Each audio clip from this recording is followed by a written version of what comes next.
Good morning, class. It's us again. Are you sick of us yet? Are you dreaming about us now? Do any of you want to call in sick and play hooky? Sorry. Because we are continuing our path of deconstruction. We sure are. And this day, we are going to be talking about the old perception versus your new perceptions. Now, the old perceptions, let's talk about those first.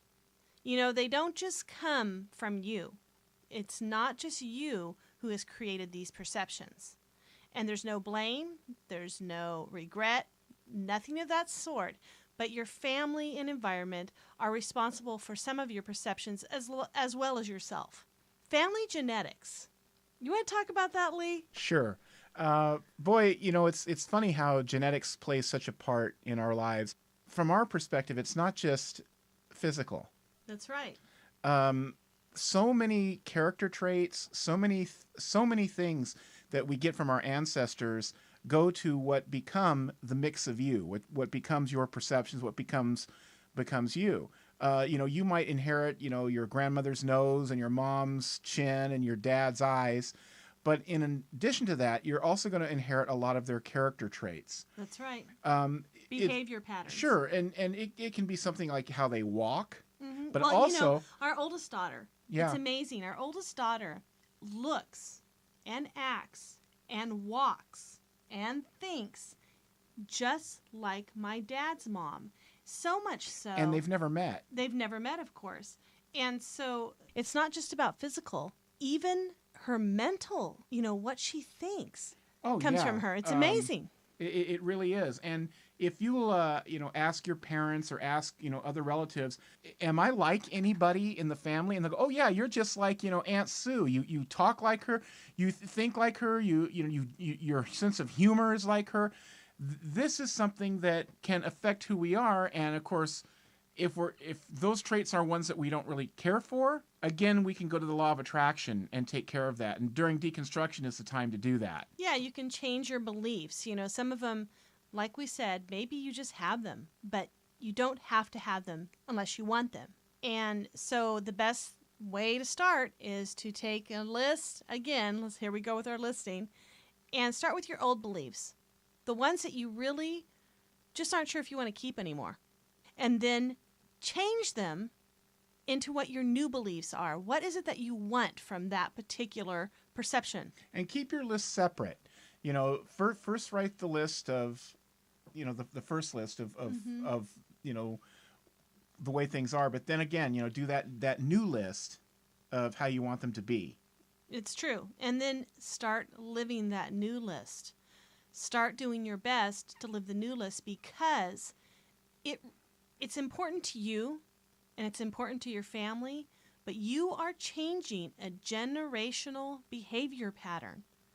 And you will be the one that is going to help the future generations who, again, come through your genetics that will also have your particular mental thinking pattern, possibly. So there is that along with helping yourself, you are helping many, many people. Okay, so now let's talk about our assignment. Our assignment, as you can see in your lesson and your paperwork there, we want you to write who you think you are. So it's going to be a description of the present day you. What you believe who you are. So just do a description, do a paragraph or two on who you think you are presently, today, right now, inside and out. Who are you? And then we want you to write a list, or not a list, but a paragraph. A description. A description of who you wish you were. Now, we're talking about you. We're not talking about, you know, you wish you had a new car or you wish that you had, you know, property, that kind of thing. We're just talking about you personally. And you'll see it's in more detail in the lesson in itself. But are you adventuresome?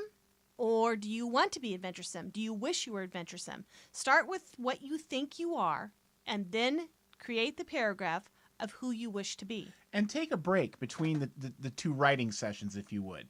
Write the one paragraph first about how you are now, then go do something else and come back later and freshly write who you wish to be. Definitely. And we want you to start believing the who you wish to be person. That is really important because that's who you want to be. That's who you can act as now. You can start that now. That's not something you have to wait on. That's what I was just gonna interject. That's not something you have to wait on. Nope. Immediately. You can become who you are. And if you feel like, let's say you're a shy individual and you wish that you weren't shy and you wish that you were more outgoing, you can take little steps to do that. But even if you're not ready for that yet, just imagine what it's like to be an outgoing person. In other words, walk around and think it and live it for yourself. You don't necessarily have to walk up to a stranger and go, "Hey, how you doing?" That's right. Like a shy person would not do. Mm-hmm. But you can imagine yourself saying, "Hey, if I was going to go up to talk to somebody that I didn't know, that'd be who it is." And I'm thinking about, and I'm envisioning myself doing that. Fairly soon, by doing that exercise repeatedly, what will happen is you'll find yourself just doing it one day. Exactly. You're right. Exactly. And then at that point you've crossed the bar and you've started changing the situation you are. You're using the law of attraction to do that. You sure are. And it's really important that you love yourself because that's really where it starts. You want to be able to like the things about yourself because that emits from your inner self this wonderment of love. The subconscious self. Exactly. And you want to be able to enjoy who you are. Because if you enjoy who you are, others will enjoy who you are.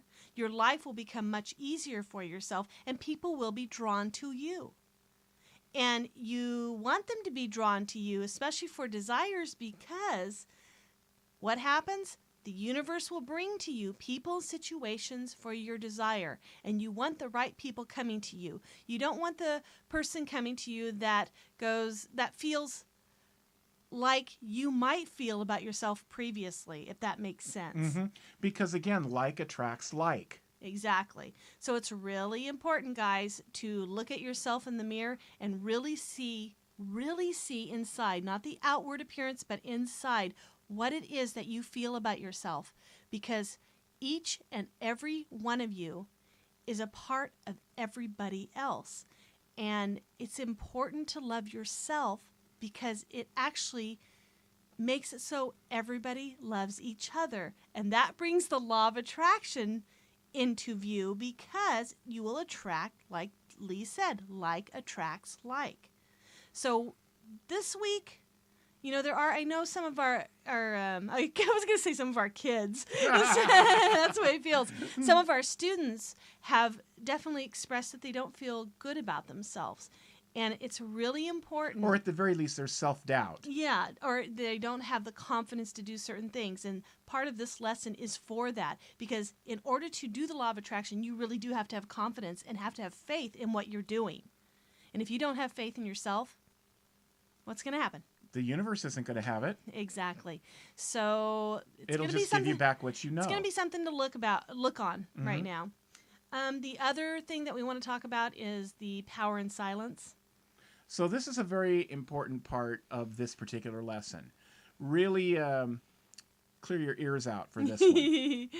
Because probably the greatest, largest power that you are going to be given through the universe with the law of attraction is the power of silence. It will do more for you than probably any other universal technique in the law of attraction. And the reason why, again, it's in your lesson, but we want to go ahead and reiterate this. Yeah, we definitely want to discuss this live with you.